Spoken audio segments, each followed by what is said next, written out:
acompanhar Elias, de ver o que Deus fazia através do profeta Elias. A interrogativa era pessoal, e ainda que sugerisse uma ideia de desconforto até, para aquilo que pudesse ser alguém que tinha anseios por satisfação. A satisfação de ver uma necessidade suprida, a satisfação de poder corresponder com aquilo que pudesse ser a insensatez de homens que violavam os sentimentos humanos,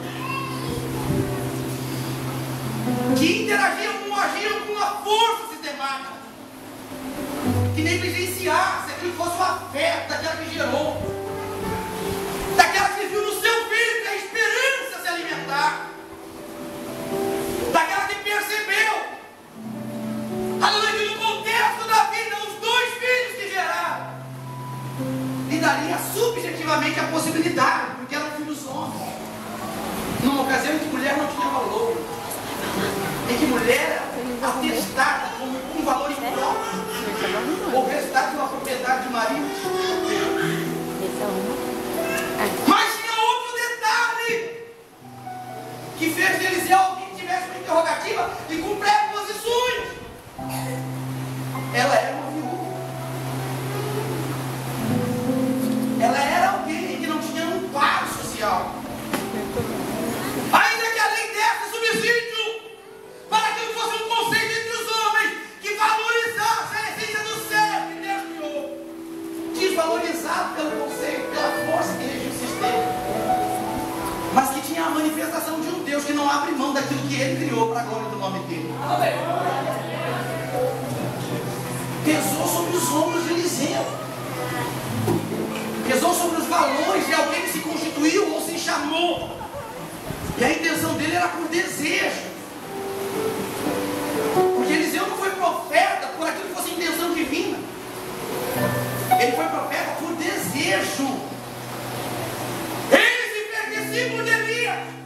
Mostra para mim dentro da Bíblia aonde foi que Deus chamou Eliseu, se não fora depois de desejar e ansiar por aquilo que ele viu em Elias, por aquilo que ele percebeu que Elias, aleluia, realizava por alguém que agia nele.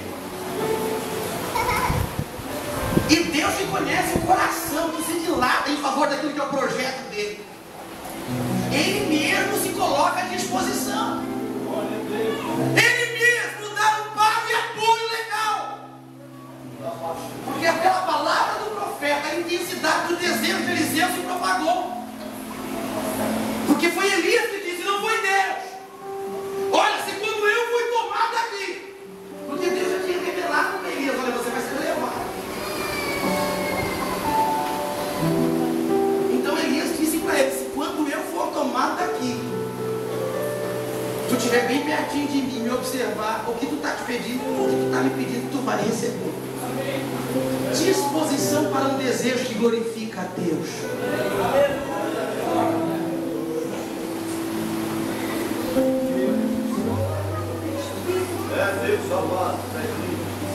Então a gente observa que aquilo que era a intenção da mulher em procurar o homem de Deus, fez dele alguém que observasse esses detalhes, ao ponto dele olhar para ela e dizer, o que eu posso fazer por você, mulher?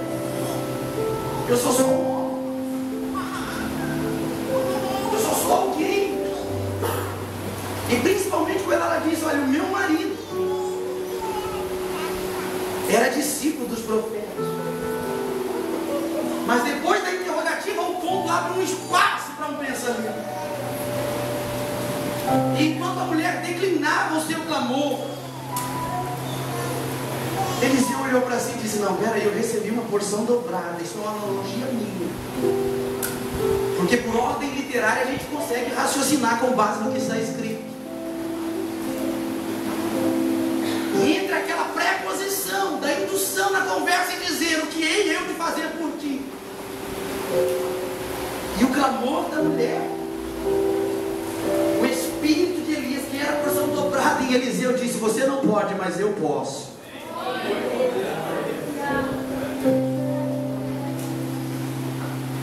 Observa que depois do ponto de interrogação,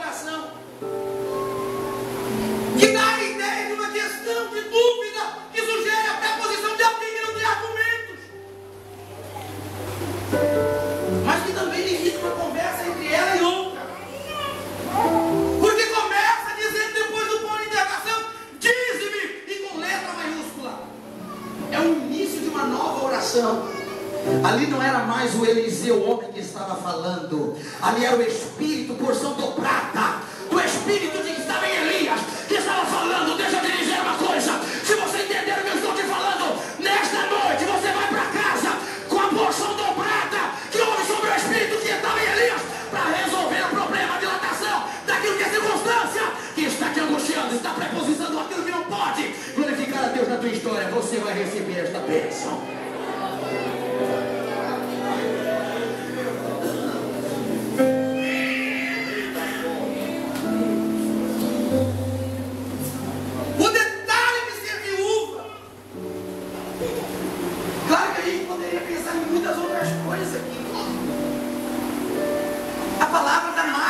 Isso, porque sendo viúva foi ela quem disse: olha, o meu marido era discípulo. Você não vê ela dizer: nós servimos a Deus. Você não vê ela dizer: olha, eu sou da convenção dos discípulos lá de Serepta, ou da organização dos discípulos lá da escola de Elias. Ela não diz isso. Ela olhou para aquilo que pudesse ser uma decisão do marido em seguir o Deus que os profetas profetizavam. E para aprender com ele, se alistou na escola, até que de súbito foi tomado pelas forças da morte, o que fez dela uma viúva. E uma viúva, na ocasião, é diferente de hoje, né, pastor? Porque viúva hoje tem privilégio, recebe as pensões. Tem até algumas mulheres aí querendo matar os maridos. É Deus que está falando, não glorifica não. Peça misericórdia para Deus, para esse espírito não entrar em você também. Ser viúva hoje é fator de liberdade, que dá possibilidade para gerar novos casamentos, novas relações. E com isso que a sensualidade que nós ouvimos cantar aqui nesta noite não está difícil de entender, que o efeito lascivo já tomou algumas mulheres da igreja. Mas eu estou pregando para aquelas que se constituem noivas, para aquelas que ainda estão aguardando o noivo e estão se ataviando para uma vida que não se corrompe, para uma vida que não se perde e que logo vão receber o galardão na eternidade pela sua fidelidade. Mas naquela ocasião, ser viúva não era bom negócio, também não era opção, também não era desejo, também não era méritos. Ser viúva era se tornar alguém que fosse propriedade do cunhado, porque era a lei. No capítulo 25 do Levítico, no Deuteronômio, você vai observar que se um marido morresse não tendo filhos, essa viúva era digno do seu cunhado, a lei do Levirato, tomar posse daquela mulher. Então ela não era uma esposa, ela era uma propriedade. Eu acho interessante, pastor, porque quando ele sugere a ideia da questão, me diz o que tu tens em casa. Alguns casamentos não estão se baseando na certidão de matrimônio, estão se fiscalizando na proposta do anexo fiscal. Tem muitos homens e mulheres que não estão assinando, aleluia, uma certidão de casamento, estão assinando uma nota fiscal, como um processo de experiência. Se der certo, vai. Se funcionar, nós permanecemos. Aí Deus pergunta para mim e para você: o que é que você tem lá em casa?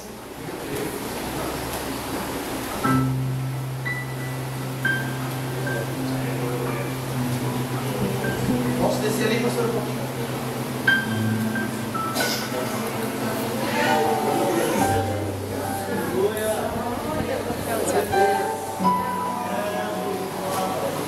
O Espírito Santo pode passar em revista aqui, me dá um sinal com a tua mão bem alto.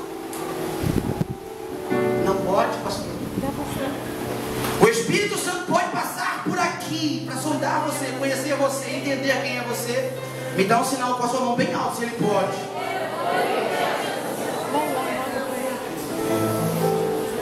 São algumas coisas, irmã Luciana, que a gente não tem o nosso conceito de avaliarmos a nós mesmos. São coisas que estão dentro de nós e é própria dessa natureza, não partiu dos projetos de Deus para nós. Que às vezes nos incomoda, nos constrange, até nos leva ao perfil de julgamento. E Deus não é assim. Deus não dá aquilo que pudesse ser o fator de incoerência, para que ele pudesse estar sujeito aos nossos valores de percepção. Não, Deus não faz isso. Isso é a força de um sistema que reage em nós, com força absurda, que negligencia o fato de que somos propriedades de Deus e que Ele tem um plano que sugere para nós a ideia daquilo que pode glorificar o nome dEle. E o que é mais importante observar, que ainda que seja por decisões alheias, não deixamos de ser o projeto. E aquela viúva, mesmo que sendo viúva, e a Bíblia não dá detalhes de que ela tinha ou não aquilo que pudesse ser a autonomia de poder adorar a Deus em particular. Não. A Bíblia só dá um detalhe, de que ela foi ao homem de Deus para dizer: o meu marido era discípulo dos profetas. Justificativos. Mas aqui, queridos, eu gostaria de abrir a tua mente para você entender quem é Deus. Porque Deus não está preso aos limites humanos. Deus não está regido por aquilo que seja a intenção ou o conselho de alguém que Ele permitiu a vida. Ele pode dar até a condição de ser filho do homem, que nas relações, daquilo que possa ser indiferente ao plano de Deus, o filho veio nascer. Não era propósito de Deus, mas as intenções humanas levou a uma gestação.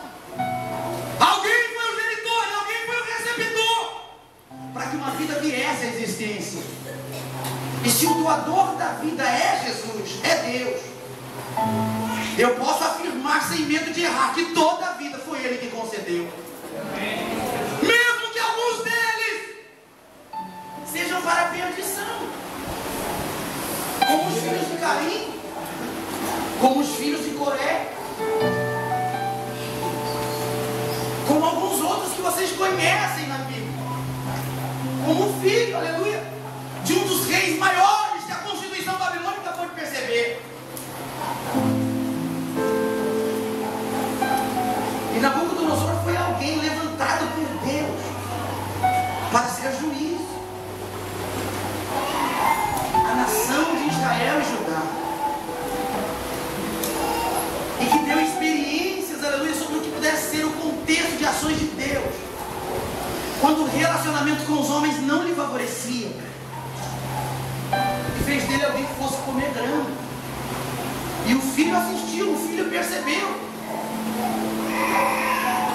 Mas quando ele assumiu o trono por dinastia, não percebeu que Deus era paz, era amor, mas também era justiça. E resolveu violar o pacto. Resolveu pegar as coisas de Deus e brincar. Resolveu pegar e fazer daquilo que pudesse ser a intenção de Deus, com o ministério do Pai e com a sua dinastia, aquilo que fosse desregrar da ocasião para que Deus pudesse ser blasfemado.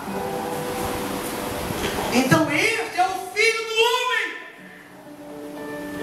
que nasceu para a perdição, que Deus é obrigado, por força da sua justiça, porque ele não pode ir contra si mesmo, de pegar com o próprio dedo e escrever na parede: olha, mene, mene, tekel, o faça aí. Olha, tu foste pesado em balança e tu foste achado em falta. Na Constituição antiga, a regra valia daquilo que fosse olho por olho, dente por dente, e manifestava o juízo sem manifestação da graça. Mas eu estou glorificando a Deus nesta noite, porque a graça foi manifestada, mesmo se nós erramos, mesmo se nós falhamos. Ele está dizendo: o que é que tu tens em casa? Porque eu posso ir lá para consertar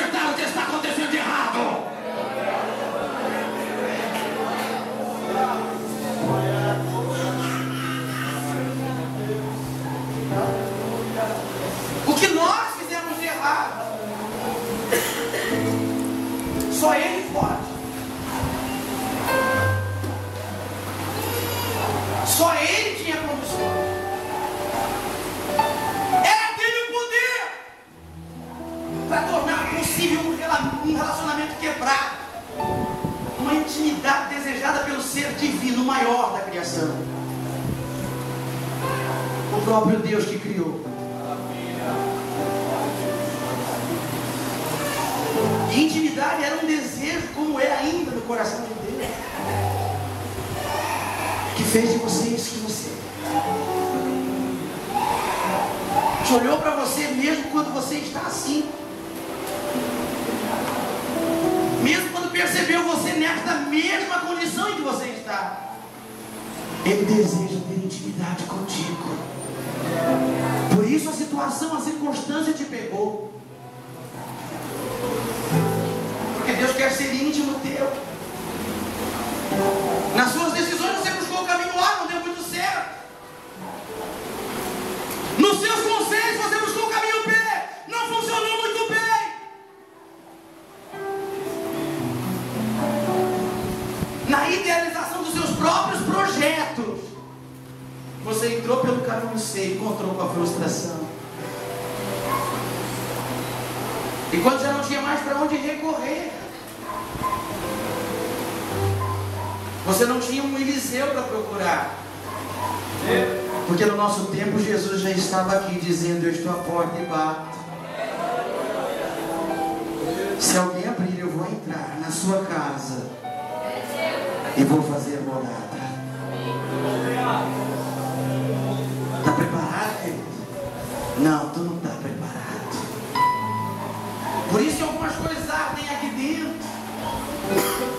Por isso que alguns sentimentos parecem que nos levam a sentir facadas aqui dentro. Porque o efeito de preparação de Deus é para tirar o que não pode glorificar a Deus em nós. Agora Deus está me mandando te dizer: olha, que o dia que a preparação for completa, a unção que Ele está fazendo chegar aos poucos será completada em ti. E não vai se perder uma gota, não vai se perder um fio do azeite que vai descer sobre a tua história. Porque Deus manda eu te dizer que a partir desse tempo Ele começa a aprimorar aquilo que Ele tem como projeto na tua vida. E vai começar pelas reações com aquilo que Ele atribuiu a você, para dizer para ti: